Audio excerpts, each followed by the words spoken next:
inébranlable. Tu es incomparable, Seigneur. C'est ce grand Dieu que nous avons là ce matin, qui est présent au milieu de nous et qui se manifeste pleinement. Seigneur, tu es là.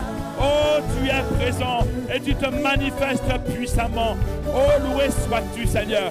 Glorifié sois-tu. Exalté soit notre Dieu. Il est vivant et il est bon. Alléluia. Il est inébranlable. Oh, alléluia. Il est incomparable. Oh, nous bénissons sa présence et nous disons vraiment merci. Il est merveilleux et nous voulons l'acclamer. Acclamer le grand Dieu, le Dieu incomparable. Oui, alléluia. Il est admirable. Oh, merci. Alors nous voulons l'acclamer.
Oh, tu es là.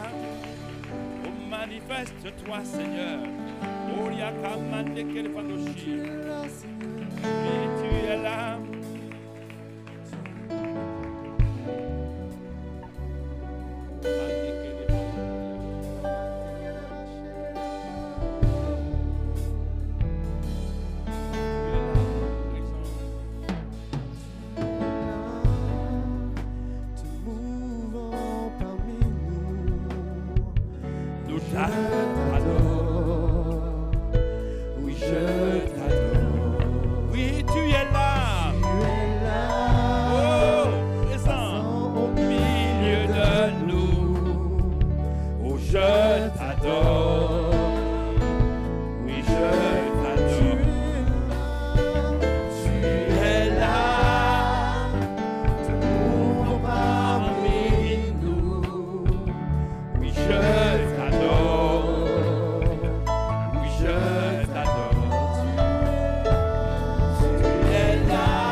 venu te rencontrer et je veux t'adorer de tout mon cœur. Seigneur, tu es tout pour moi. Oh, je suis heureux que tu sois là ce matin. Oh, nous sommes dans ta présence et nous sommes dans la joie. Oh, Dieu d'amour. Oh, tu es tellement bon pour nous. Nous pouvons nous bercer dans tes bras d'amour, Seigneur. Oui, je t'adore. Oui, tu es là.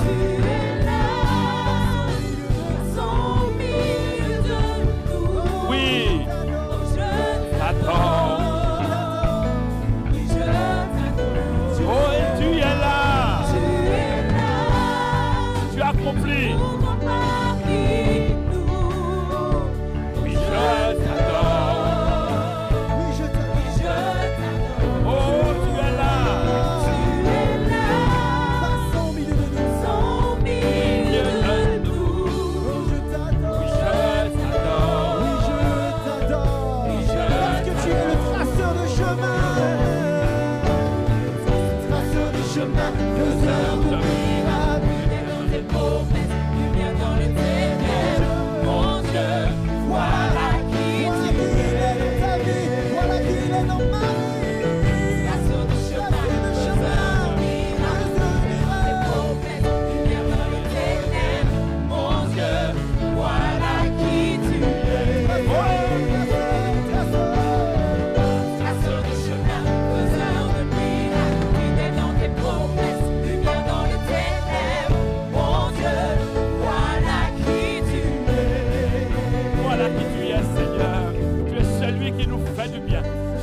Traceur de chemin. Tu es le Dieu de miracles. Tu es le Dieu qui agit puissamment. Tu es celui qui fait du bien à tes enfants.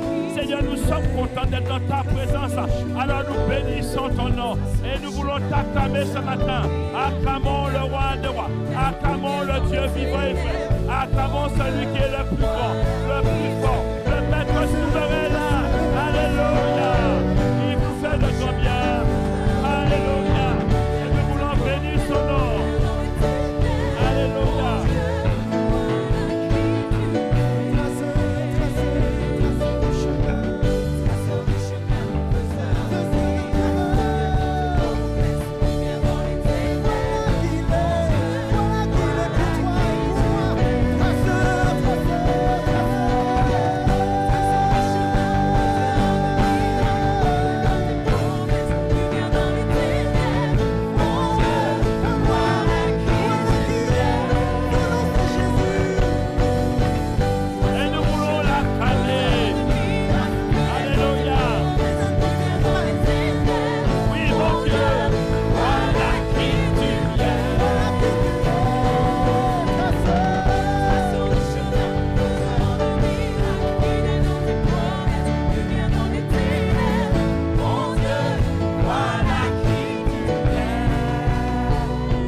Acclamez le roi des rois, le Seigneur des seigneurs. Oh, nous sommes heureux d'être dans sa présence. Nous sommes contents parce qu'il est là. Il est présent, il agit pleinement. Amen. Alléluia. Bonjour à toutes et à tous. Bienvenue à Impact 103 chrétiens. Un endroit apparemment ordinaire, mais où l'amour de Dieu nous transforme en champions. Nous sommes devenus des tueurs de géants. Nous sommes devenus vraiment, nous sommes dans l'ambassade du Dieu vivant. Nous sommes là ce matin, nous sommes venus, nous sommes des assoiffés, nous sommes venus rencontrer le roi des rois, le Seigneur des seigneurs. C'est pour nous un rendez-vous divin. Amen. Et chaque jour que nous venons à la présence du Seigneur, nous ne venons pas comme cela, mais nous venons avec une soif parce que nous voulons voir la gloire de Dieu dans nos vies. Nous savons que là où il est, là est sa bénédiction. Il se manifeste pleinement. Il se glorifie puissamment. Amen. Alléluia. Nous avons dit, il est inébranlable. Amen. C'est le Dieu tout-puissant, capable de se manifester pleinement. Amen. Donc, ces jours-ci, nous vivons pleinement la conférence 2017. Vivre Christ. Amen. Acclamons le Seigneur pour cela. Il y a des orateurs d'exception, vraiment des hommes qui ont fait du bien durant tous ces jours, qui continuons à porter vraiment la parole qu'il faut pour que l'Église, la francophonie puisse vraiment avancer. Et nous croyons que réellement, vous avez été bénis tout au long vraiment de cette conférence. Aujourd'hui, prend fin, mais nous savons que le Seigneur vraiment est vivant. Vivre Christ, c'est vraiment ce que chacun de nous devons réellement rechercher. Amen. Le père de la maison est aussi là-bas, notre pasteur Frédéric Koyomba, mais aussi pasteur Sita. Donc bénissons Dieu pour eux. Amen. Gloire à Dieu. Mais j'aimerais aussi vous dire qu'il y a 130, une délégation de 130 Martiniquais aussi là-bas. Amen. Gloire à Dieu. Je crois que nous avons battu le record cette année et nous sommes heureux. Amen. Et dis à ton voisin, ça sera mon tour l'année prochaine. Gloire à Dieu. Amen. Et vous pouvez prendre place en disant, je suis heureux que tu sois à côté de moi. Et nous voulons acclamer Dieu pour le groupe de louanges. Amen. Notre Dieu est bon.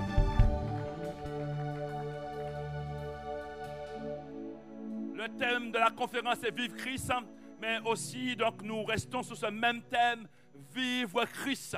Et je crois que chacun de nous voulons vraiment grandir dans le Seigneur. Nous voulons vraiment vivre Christ.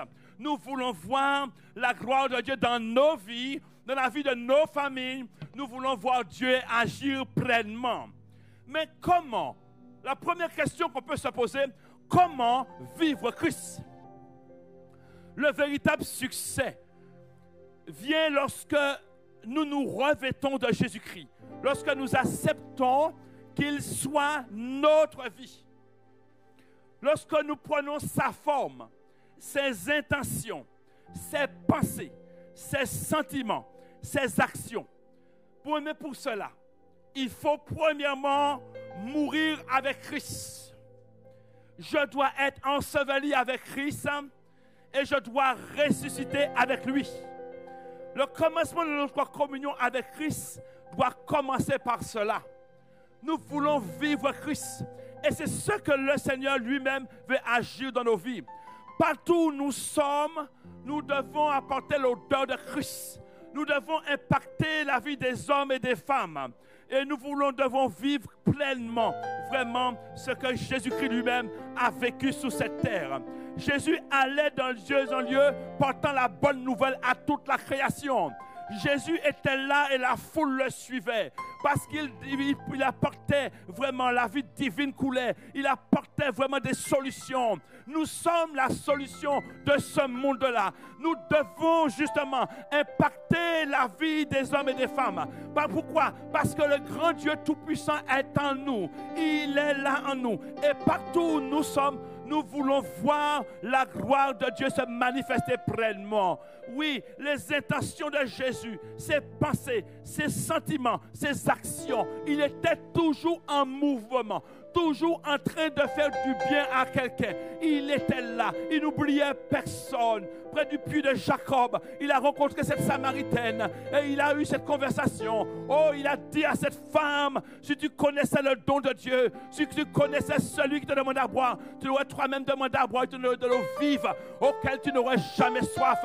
Je suis venu te dire ce matin, cette eau vive, tu l'as reçue un jour dans ta vie. Toi qui t'es donné à Jésus-Christ.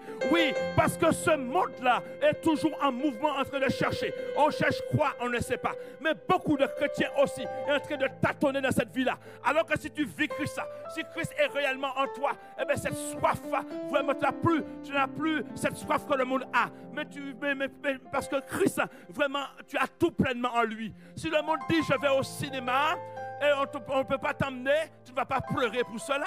Si il y a une invitation quelconque, on ne t'a pas emmené, ce n'est pas un problème. Parce que tu es satisfait. Tu es tranquille partout où tu es. Parce que tu as reçu Jésus-Christ. parce que tu as tout pleinement en lui, tu es tranquille. Ah oui, mais beaucoup, nous vivons parfois comme ce monde-là. Nous sommes moulés dans ce monde-là. Le monde cherche toujours quelque chose. Le monde cherche. C'est pour cela que dans le cœur de l'homme, il y a une forme en forme de Dieu, de son cœur, qui a besoin de la grâce de Dieu. C'est cette place qui est là lorsque nous voulons, lorsque nous devons accepter Jésus-Christ pour notre sauveur unique et personnel.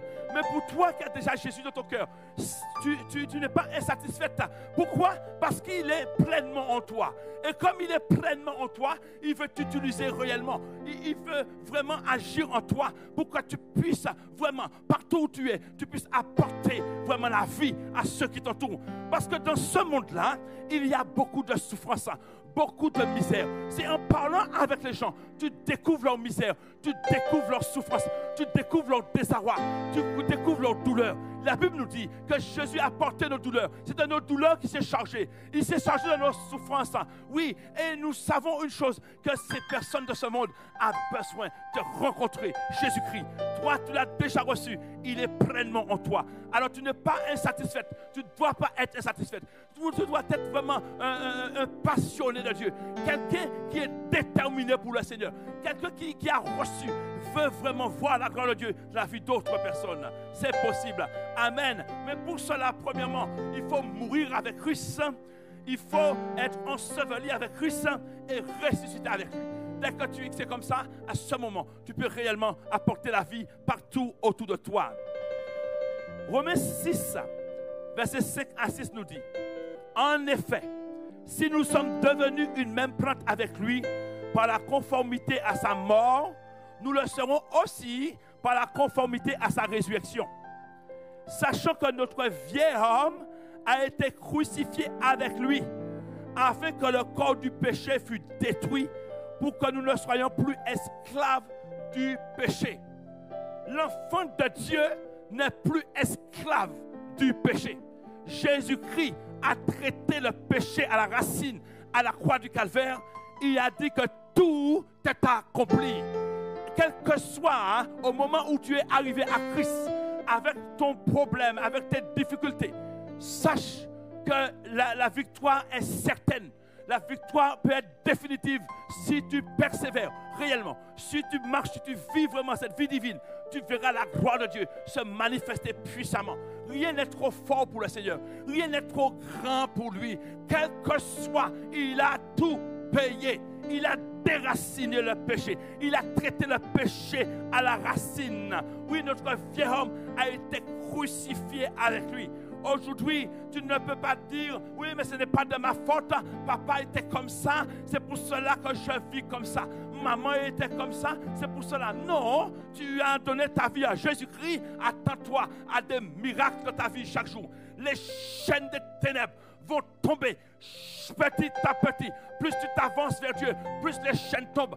Reste focalisé sur le Seigneur et tu verras sa gloire se manifester pleinement.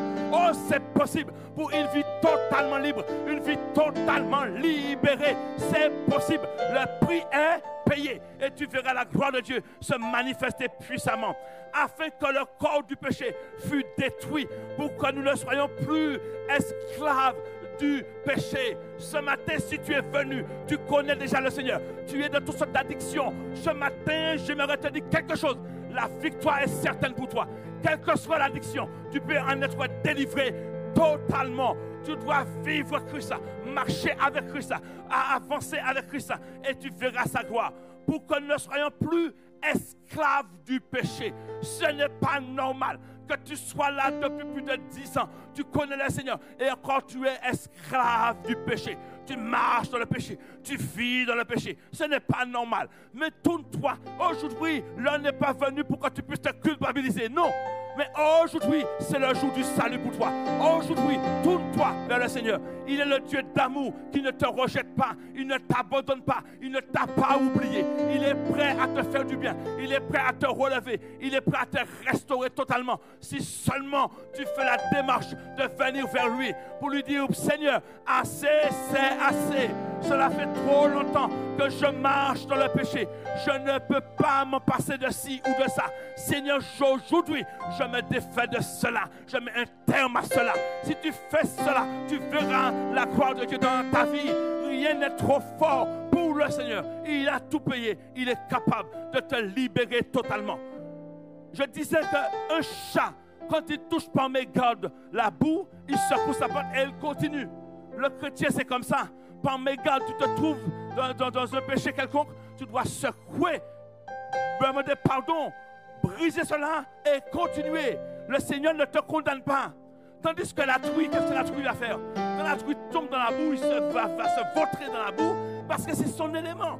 Mais là, ce n'est pas ton élément. Jésus t'a libéré. Il a traité ton péché à la racine. Alléluia. Ne t'excuse plus. L'heure n'est pas l'excuse. Mais dis, Seigneur, j'ai besoin de toi. Et je sais que tu peux apporter dans ma vie la solution que je recherche parce que tu as tout payé. Alors si tu lui dis ça, il agira pleinement pour toi.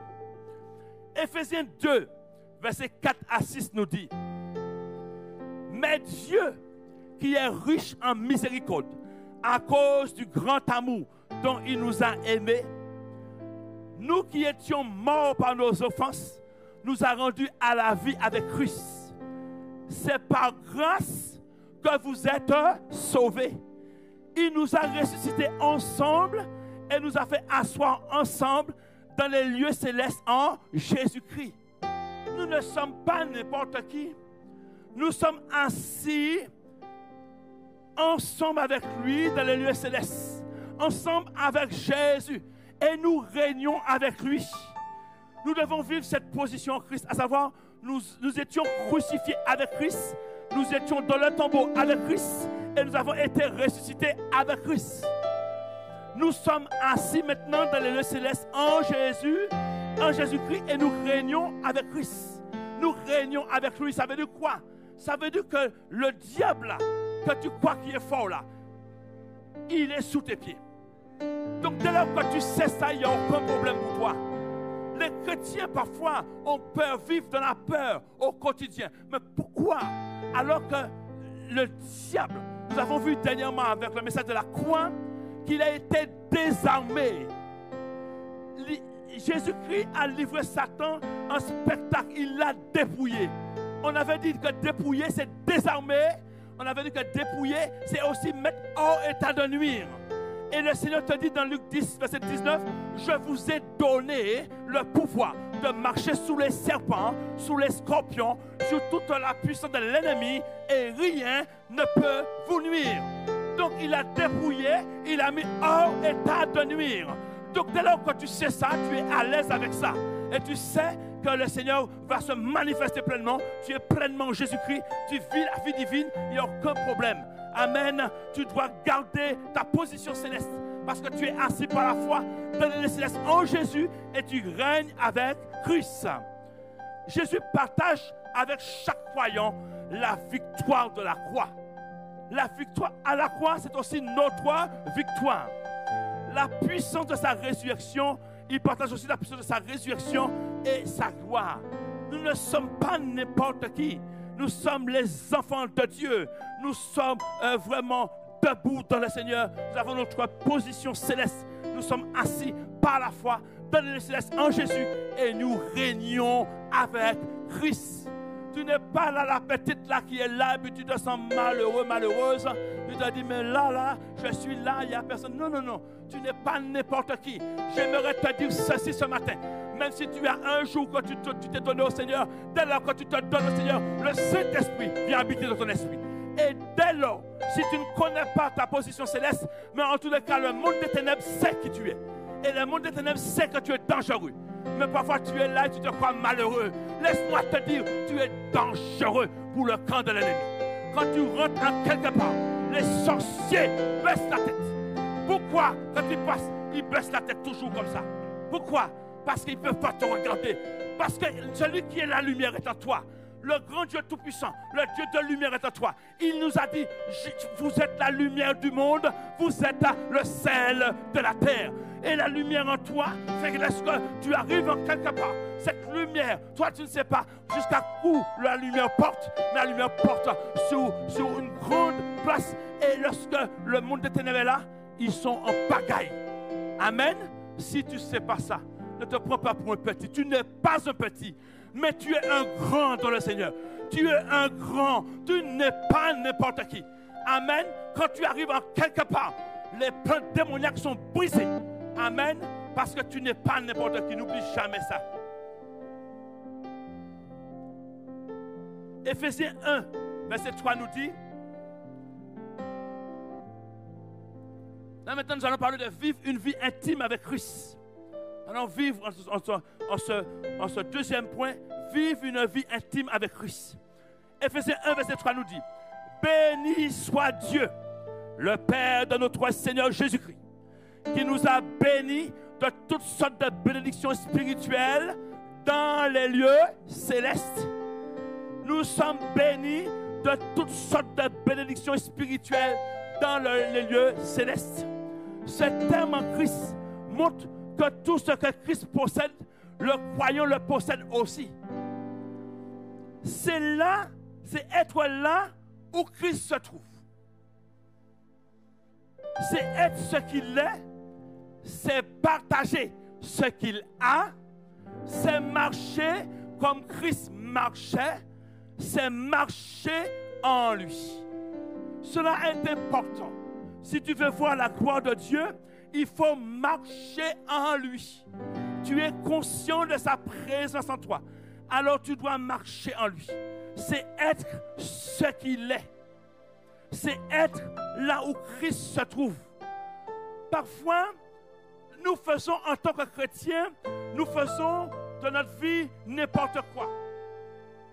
Nous oublions à qui nous appartenons.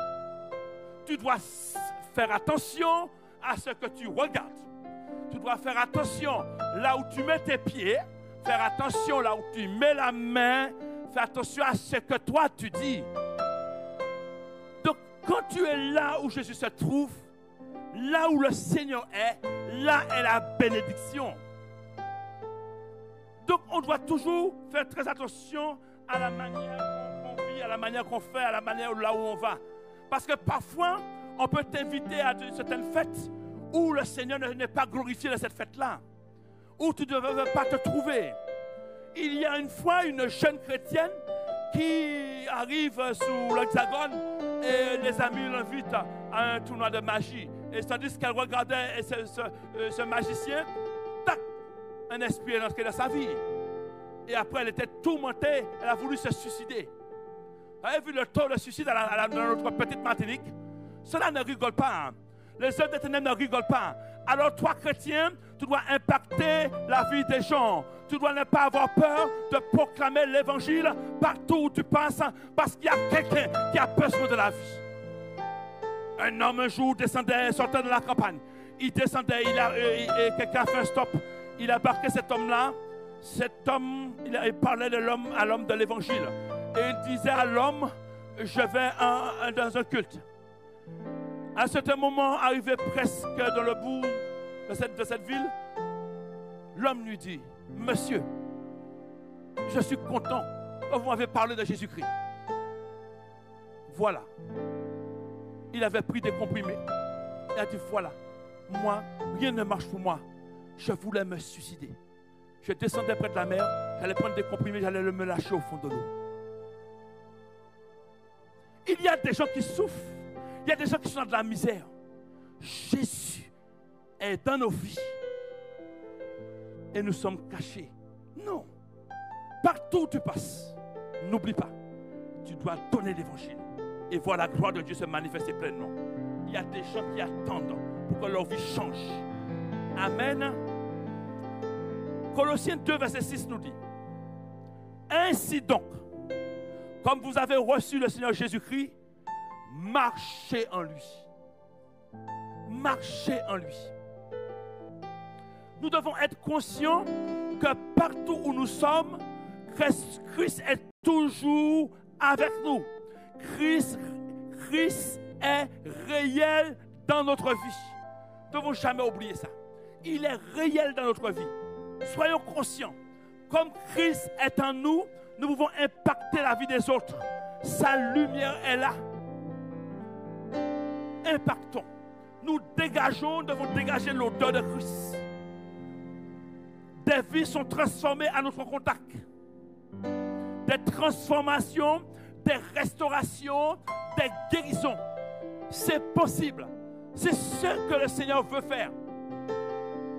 Il veut continuer réellement sa mission à travers notre vie, afin que des vies soient impactées.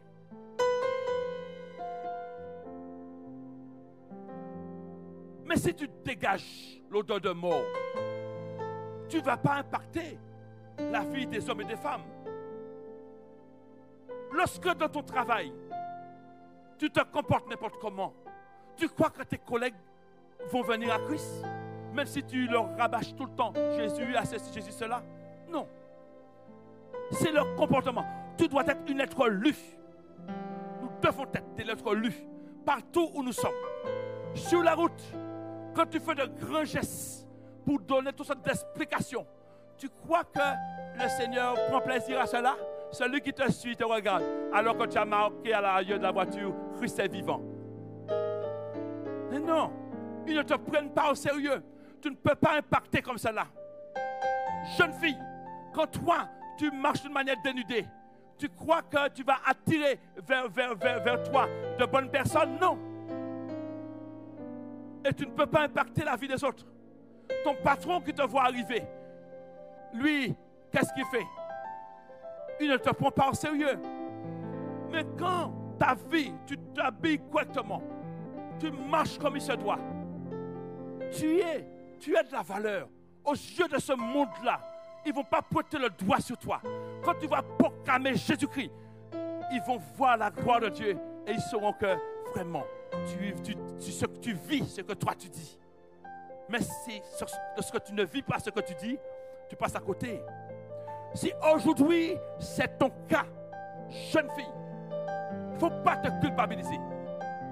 La culpabilité, j'aime dire que ça vient du diable. C'est le diable qui veut te faire plonger, qui veut te détruire. Mais Christ est venu pour t'élever, pour te restaurer, pour te guérir. Et nous le croyons, nous savons qu'il est en train d'agir pour toi. Un homme de Dieu un jour a dit sur une radio dans l'île, il disait qu'il croit qu'une jeune fille qui arrive avec une jupe de cette hauteur, il croit qu'en mesure que cette fille va grandir dans le Seigneur, la jupe va descendre au fur et à mesure. Et ce qu'il a dit est vrai. Parce que nous ne pouvons pas les regarder de travers. Nous ne pouvons pas vraiment les expulser. Ce n'est pas normal. Ça, ce n'est pas de l'amour. Quand nous aimons, nous devons les accepter. Et puisque toi, tu es habillé correctement, ils prendront exemple. Et ils vont grandir. Elles vont grandir. Il y a de ceux qui les regardent de travers. Non, il ne faut jamais faire ça. Il faut aimer. C'est sur cette base que nous allons voir la gloire de Dieu se manifester pleinement. Et le serviteur avait raison de dire que automatiquement, dès lors qu'elle va se convertir réellement, le Seigneur va travailler dans son cœur. Petit à petit, la jupe va descendre, et la jupe sera sur les genoux, en bas du genou. Et oui.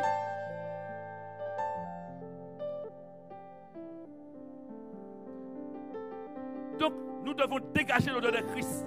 Des vies donc sont transformées à notre contact, des transformations, des restaurations, des guérisons. Nous devons être conscients que tout ce qui est en Christ se trouve aussi en nous. Sa sainteté devient ma sainteté. Sa justice devient ma justice. Sa gloire est ma gloire. Ses sentiments sont mes sentiments. Son amour est mon amour. Comme il m'aime, moi aussi je dois aimer les autres. Amen. Et sur la base de l'amour, cela est important. Lorsque nous aimons, c'est alors que nous allons attirer des hommes et des femmes à Christ. Mais si nous nous mettons à les juger, comment tu vas attirer à Christ? Non, il faut aimer. Si nous nous aimons les uns les autres, c'est là que nous verrons la gloire de Dieu se manifester pleinement. Si le Seigneur nous demande d'aimer notre ennemi, à plus forte raison, mon frère et ma soeur que je vois, je dois l'aimer. Je dois prendre soin d'elle. Et c'est là que nous verrons la gloire de Dieu. C'est pour ça que la différence se joue à cela. Lorsque justement dans l'église primitive, la Bible nous dit qu'ils étaient tous d'un commun accord. Et le fait qu'ils étaient de commun accord, tout leur réussissait. Quand ils priaient pour quelqu'un, un paralytique, il se levait. Quand ils priaient pour un démoniaque, il était délivré. Quel que soit. Aujourd'hui, nous sommes en train de ramer parce que nous donnons l'occasion à l'ennemi de venir mettre la division, de venir mettre toutes sortes de problèmes. Lorsque nous vivons Christ, nous restons focalisés sur Christ et nous restons dans l'amour. C'est là que nous allons voir la gloire de Dieu. Comme il m'aime, moi aussi, je dois aimer les autres. Christ m'a pardonné, je dois pardonner aux autres. Mais fort souvent, nous refusons de pardonner. Vivre Christ, c'est ça, c'est pardonner, c'est rectifier ce que nous avons fait de mal auparavant. Toi qui es là, toi qui un jour tu t'es abusé de ta nièce, si aujourd'hui tu n'as pas réglé ce problème, parce que la nièce est allée faire 20 ans en Hexagone, quand elle revient, tu penses qu'elle a oublié, elle n'a jamais oublié. Tonton, tu dois te repentir, tu dois faire comme Zachée. Zachée, qu'est-ce qu'il a fait? Zachée était dans le sycomore. Il a dit, il faut que je rencontre Jésus. Son cœur, ça n'allait pas du tout, parce qu'il sait le mal qu'il avait fait. Oh, mais il est allé là, il a dit, il faut que je voie cet homme-là. Mais Jésus qui sait là où tu es. Jésus est resté sous le sycomore. Il a dit, Zachée, à toi de descendre, car il faut que je demeure dans ta maison aujourd'hui. Zachée a dit, Seigneur, si j'ai fait tort à quelqu'un, je lui rends le quadruple. Il était prêt à rectifier, à corriger ses torts. Aujourd'hui, beaucoup de chrétiens ne vivent pas réellement Christ parce qu'ils se contentent simplement de dire pardonne-moi Seigneur. Mais le dégât que tu as fait dans la famille, as-tu demandé pardon? Es-tu allé vers cette jeune fille que tu t'es abusé d'elle et aujourd'hui elle a du mal à tenir son foyer parce qu'elle souffre terriblement dans son âme? Elle a besoin que tu puisses lui dire j'ai agi mal envers toi, pardonne-moi. On a besoin de rectifier. On a besoin de mettre de l'ordre dans tout ça. Toi qui es là, dans ta jeunesse, quand par exemple tu avais pris le mouton de Tati, et puis tu as été faire ton michoui avec tes copains.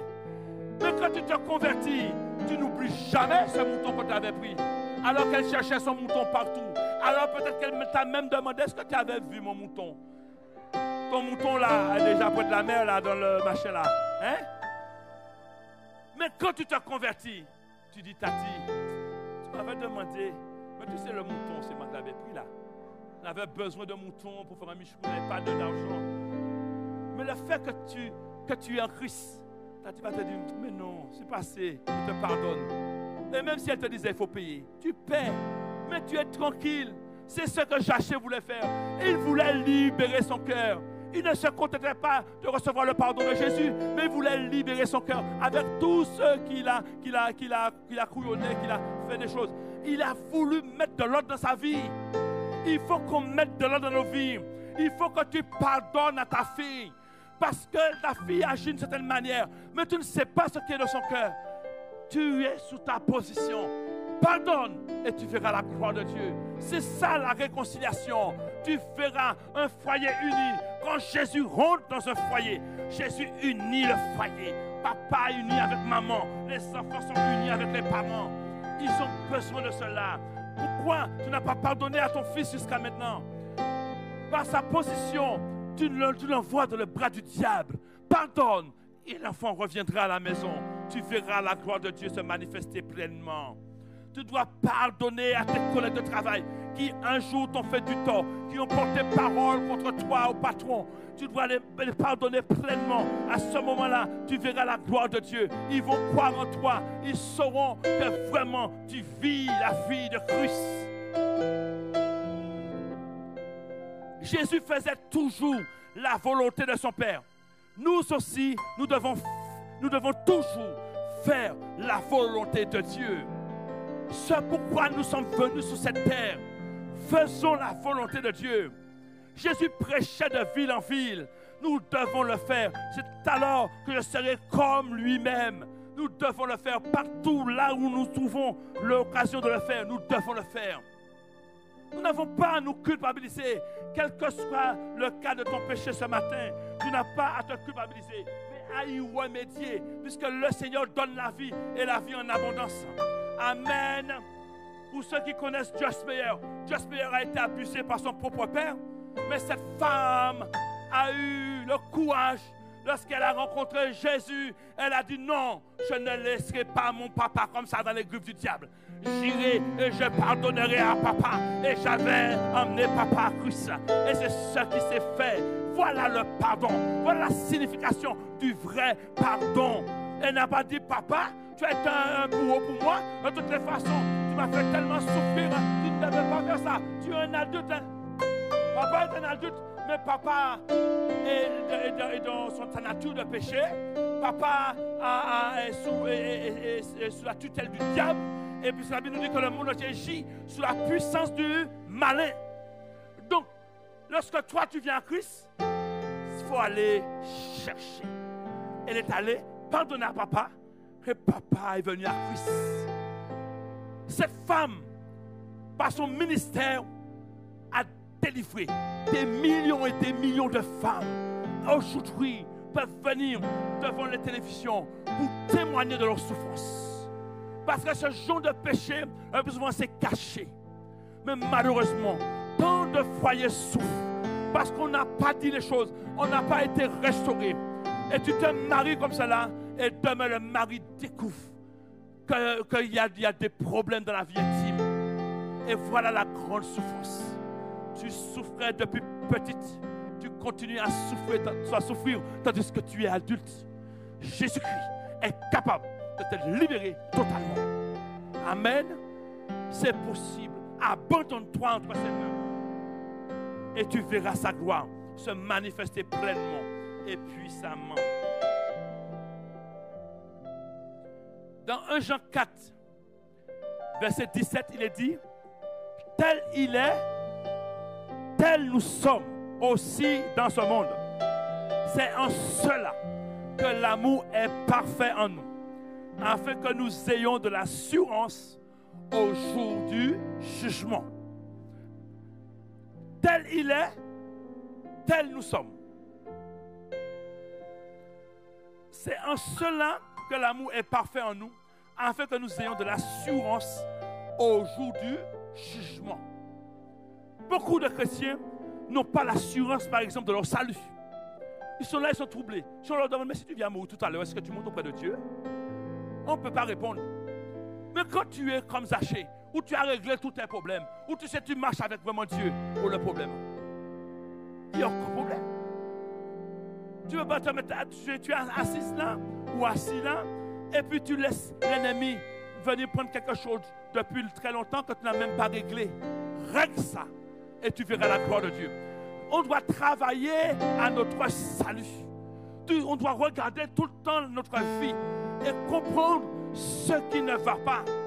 On reste parfois attaché les griffes du diable parce qu'il avait mis son veto sur nous. Tu n'as pas pardonné, il se cache derrière le non-pardon et il te tient captif. Dès lors que tu pardonnes, il ne peut plus avoir d'attache, il s'en va. Parfois, nous-mêmes, nous gardons l'ennemi dans nos vies. Pardonne et tu verras la gloire de Dieu se manifester pleinement. Si nous vivons ainsi, quand Dieu nous regarde, c'est la nature de son Fils qu'il voit en nous. Quand Dieu te regarde, il voit Christ. Il n'y a aucun problème. Quand il te regarde, quand il nous regarde, il doit voir Christ. Galates 2, verset 20 nous dit: j'ai été crucifié avec Christ. Et si je vis, ce n'est plus moi qui vis, c'est Christ qui vit en moi. Et si je vis maintenant dans la chair, je vis dans la foi au Fils de Dieu qui m'a aimé et qui s'est livré lui-même pour pour moi.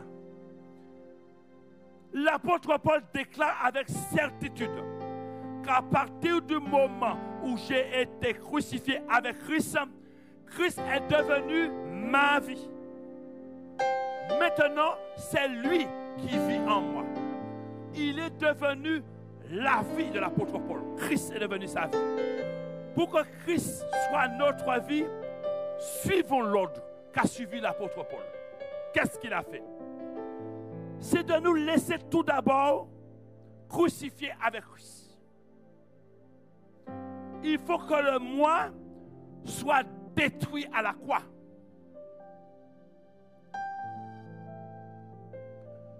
Notre vie en rébellion avec Dieu soit détruite à la croix. Notre vie charnelle soit détruite à la croix. Notre façon de vivre dans le péché, notre amour propre, notre orgueil, notre égoïsme, notre mauvaise humeur, notre hypocrisie soit détruit sur la croix. Il faut que ça change. L'apôtre Paul avait abandonné sa vie totalement entre les mains du Seigneur. C'est pour ça qu'il était capable de dire, si je vis, ce n'est plus moi qui vis, mais c'est Christ qui vit en moi.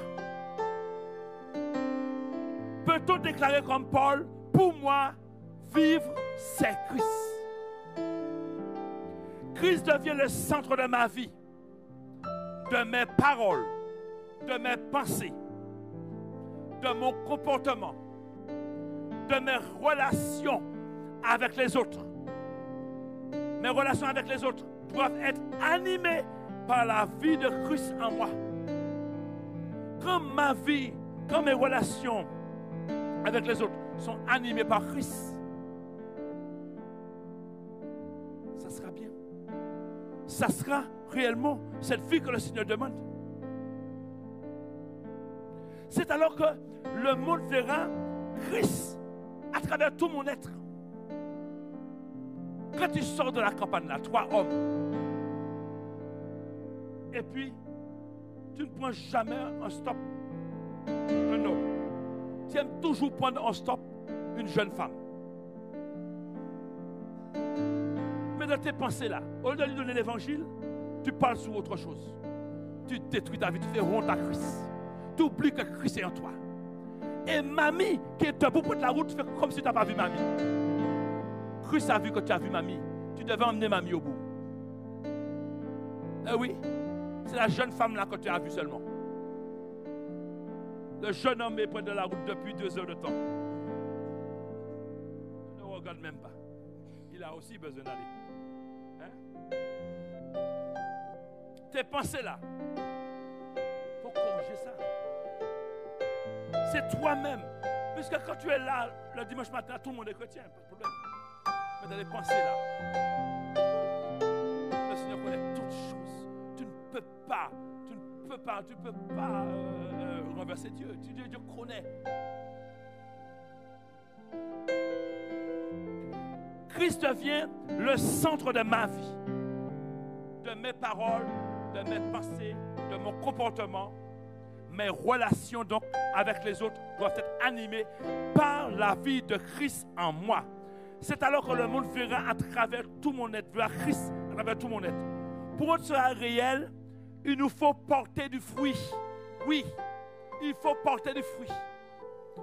Le fruit est déjà en toi. Le fait d'accepter le Seigneur dans ta vie, le grand Dieu est en toi. Le Dieu d'amour est là. Jésus dit dans Jean 15, verset 5, « Je suis le sceptre, vous êtes les sarments. Celui qui demeure en moi et en qui je demeure porte beaucoup de fruits. Car sans moi, vous ne pouvez rien faire. » On ne peut pas porter de fruits si le Seigneur n'est pas là. C'est impossible. Tu ne peux pas vivre dans l'amour s'il n'est pas vraiment en toi. Tu ne peux pas avoir la paix, la joie. Tu ne peux pas avoir la douceur. Trop de chrétiens vivent n'importe comment. Où on voit l'épouse qui crie sur son époux, qui déstabilise son époux. Un jour, une brave sœur m'a dit, tu sais, beaucoup d'hommes ont perdu leur ministère à cause de leur épouse. Je dis, ah ouais? Elle a dit, oui, parce qu'elle déstabilise l'homme. Si c'est ton cas ce matin, Dieu a mis une perle à côté de toi. Ton mari là, c'est un serviteur de Dieu. Prends soin de lui. Accompagne-le. Encourage-le. Ne le tire jamais vers le bas. Un jour, tu vas regretter de cela. Parce que c'est une étoile. L'étoile de Dieu est sur lui. Toi, tu dois l'accompagner. Là où il va percer, toi aussi tu vas percer. Les bénédictions qu'il a sur sa vie est aussi sur ta vie. Oui. Parce que Dieu l'a appelé à son service. Tu as une perle près de toi. Prends soin de lui. Tandis que je parlais avec quelqu'un dans une certaine église, j'ai entendu le mari qui lui a dit, vous amenez-moi trop côté, mais pas aller pièce coton.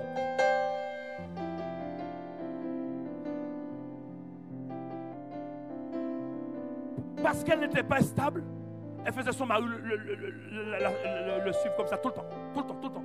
Elle allait par là, le mari est obligé de suivre. Il détruit le bonhomme. Beaucoup de foyers sont détruits à cause de ça.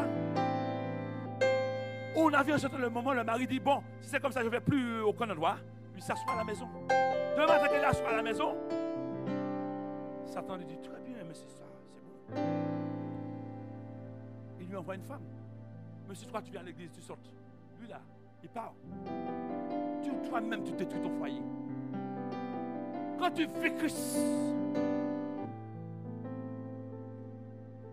ce n'est pas la même chose. Tu sauras que tu es marié, tu dois prendre soin de lui.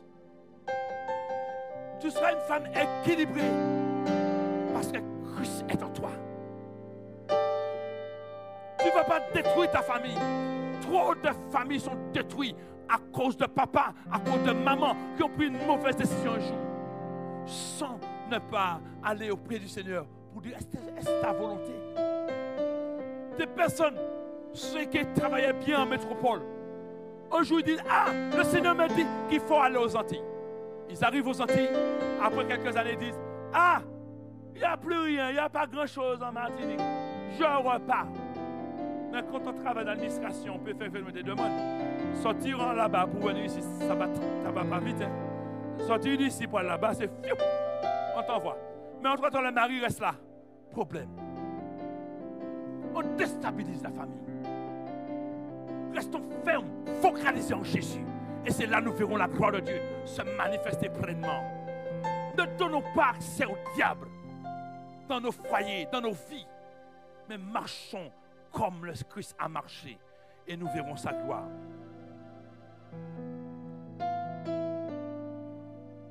Christ veut se former en nous. Regardez avec moi Galates 4, verset 19. Galates 4, verset 19.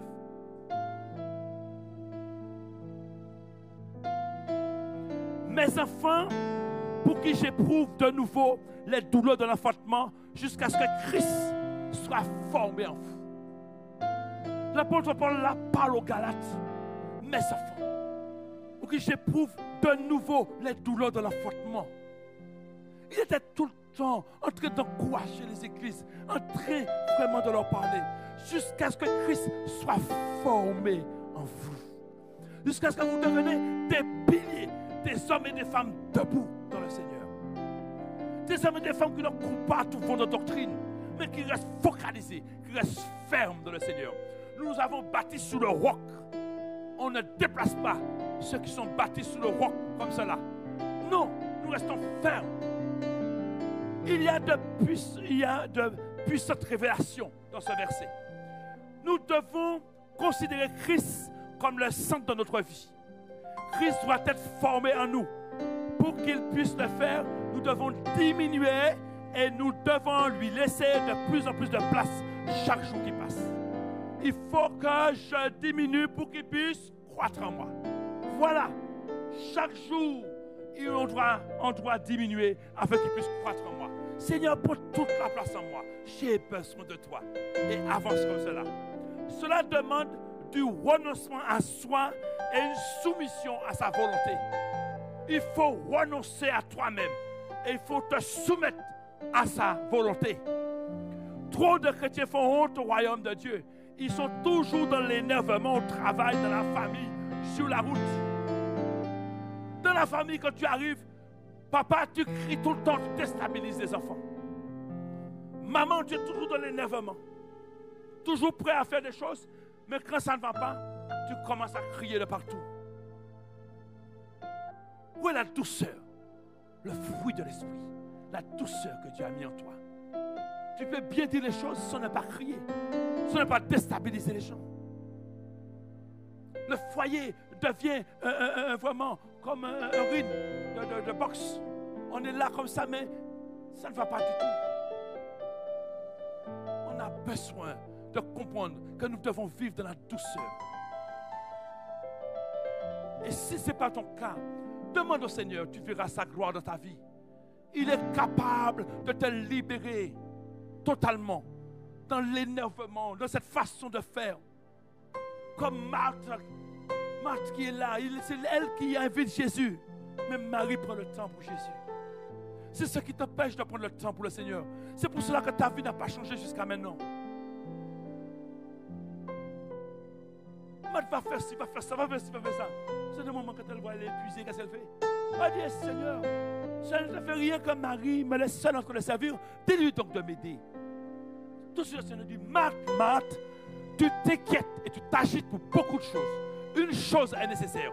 Marie a choisi la bonne part qui ne lui sera point ôtée. Il y a beaucoup de Marthe dans les églises. Nous sommes énervés, il faut faire ci, il faut faire ça. Non. Tout sera fait en temps et en heure. Donne à Dieu la première place et tu verras sa gloire. Il est au contrôle, n'oublie pas. Il est au contrôle. Dans l'énervement, tu ne peux rien gagner. Tu vas faire que des bêtises, que de la frustration, que de la souffrance.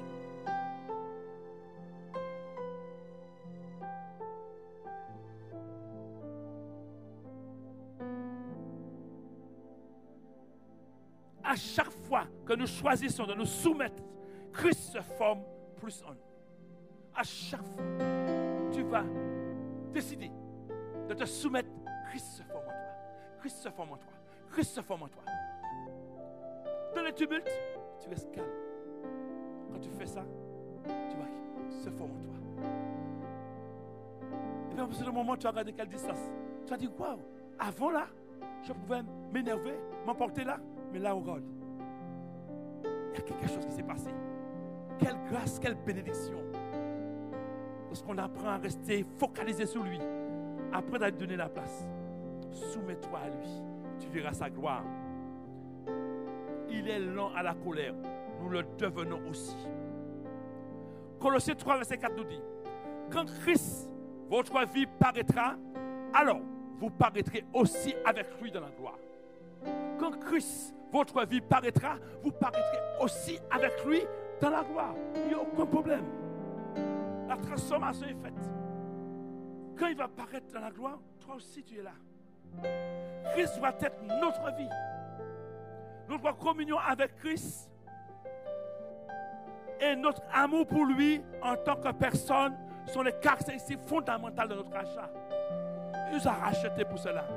Si nous disons que nous sommes chrétiens et que Christ n'est pas réellement dans notre vie, nous empêcherons les autres de voir Christ. Nous devenons des obstacles pour eux. Non, chrétiens, ce n'est pas normal que nous soyons des obstacles pour les autres. Les membres de la famille ne viennent pas à Christ parce que tu dégages une odeur de mort. Quand tu arrives dans le foyer, tout le monde sait que tu es là. Ton mari ne viendra jamais au Seigneur. Ton épouse ne viendra jamais. Tu as été toujours l'homme autoritaire qui veut craser, briser. Toi, Christ doit être formé en toi. Marche dans la douceur et dans l'amour. Tu vas attirer ton épouse à Christ. Elle verra la gloire de Dieu. Parce que tu es un modèle. Tu es devenu un modèle. C'est important. Ce n'est pas normal que tu puisses vivre n'importe comment.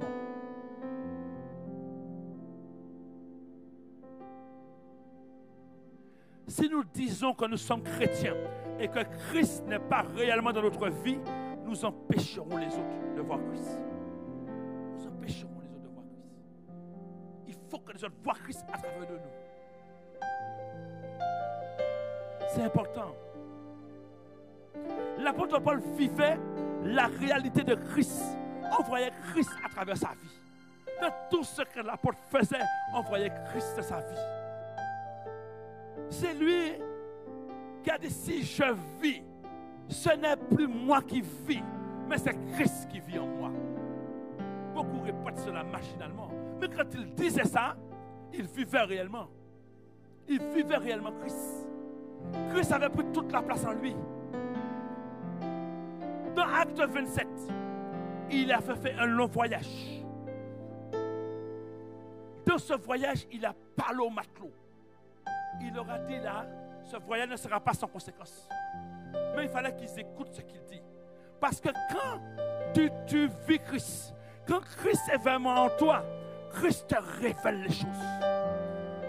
Et c'est lui qui leur a dit à un certain moment, vous allez lâcher, mettre dans le blé, tout cela lâcher dans l'eau, pour qu'il n'y ait pas trop de dégâts. Et nous tous, nous serons sauvés. C'est lui qui donne les directives. C'est toi qui donneras les directives. Christ va se révéler à toi. Il va te dire, quand tu es attaché, quand il est formé en toi, quand tu peux dire, si je vis, ce n'est plus moi qui vis, c'est Christ qui vit en moi. Eh bien, il est en toi et il agit pleinement, il agit puissamment. Quand Paul est arrivé sur l'île de Malte, les barbares le regardaient. Ils avaient fait un feu parce que cette période-là, il faisait très froid sur l'île de Malte. Paul est allé prendre des broussailles. Et quand il a pris les broussailles, une vipère est restée dans ses mains. Quand les barbares ont vu ça, il a dit, hey, cet homme-là est vraiment maudit là. Parce que là, la mer lui a fait cadeau. Mais maintenant, cette vipère-là, sa vie est finie. Et puis, Paul ne regarde même pas. Paul le fait sur son travail. Paul est tranquille, Paul. Ça, c'est vivre Christ. Ça, c'est vivre Christ. Ça, c'est vivre la parole de Dieu, réellement. Qu'est-ce qui se passe? Il regarde. Il regarde. Il regarde. Une vipère comme ça, tu tues un sec. Mais Paul est là tranquille. Et quand tu regardes, il voit que sa main ne devient même pas enflée. Ils ont dit certainement, en ce instant, cet homme est mort. Non. Cet homme ne regarde même pas. Imagine, c'est toi ici. Tu as déjà appelé toutes les infirmières libérales qui sont là. Venez vite. Et puis, tu as dit, ne pas appeler l'ambulance, tu as appelé l'hélicoptère. Parce que ta vie est basée sur la ménard. Mais lui, il est basé en Christ. Il a dit, si je vis, ce n'est plus moi qui vis, mais c'est Christ qui vit en moi. Il sait que Christ en lui, il n'y a pas de problème. Le gouverneur du pays, sa maman était malade. Paul est allé sur l'île de Malte toujours. Il a guéri la maman. Quand on a appris qu'il a guéri la maman, tous les autres malades sont venus. Ils ont tous été guéris. Voilà quelqu'un qui vit Christ réellement. Voilà, quand on vit Christ, on n'est pas perturbé. On vit Christ. Apprenons à le laisser. On doit diminuer, qu'il puisse croître en nous. Et si nous faisons cela, nous verrons la gloire de Dieu se manifester pleinement. L'apôtre Paul donc vivait la réalité de Christ. On voyait Christ à travers sa vie. À l'exemple de Paul, laissons la vie de Christ animer notre vie. Laissons-le agir à travers notre vie. Et nous pouvons dire, pour moi, vivre, c'est Christ. Christ vit en moi et moi, je vis en Christ. Christ devient le centre de ma vie. Je veux être comme lui. Je veux être toujours auprès de lui. Si nous faisons cette déclaration, tenons ferme à cela. Christ veut être formé en nous. Vivre Christ,